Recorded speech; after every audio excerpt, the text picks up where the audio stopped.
That's right, guys. Can you believe only 2 weeks left in the regular season? Tonight's game is the second ever meeting between Central Clay and Pell City. The Volunteers winning big time last year, 41-17.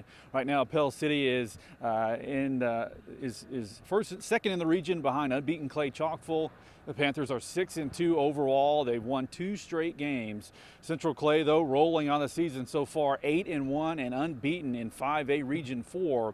The Vols have already won the region title. They've won 6 straight region championships.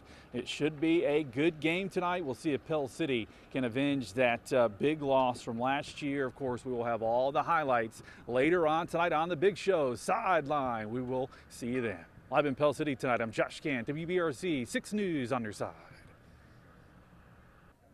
Yeah, we got 2 weeks left in the regular season, so teams are definitely preparing for the playoffs, winding down the regular season here. Tonight's game is the second ever meeting between Central Clay and Pell City. Central Clay winning big time last year, 41-17.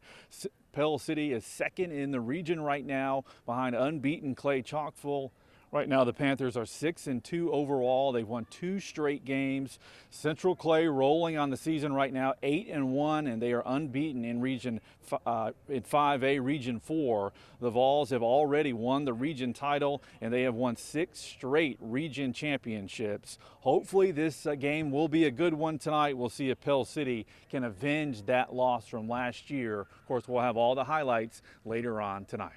Your reporter in Pell City this afternoon, I'm Josh Guantt, WBRC 6 News on your side.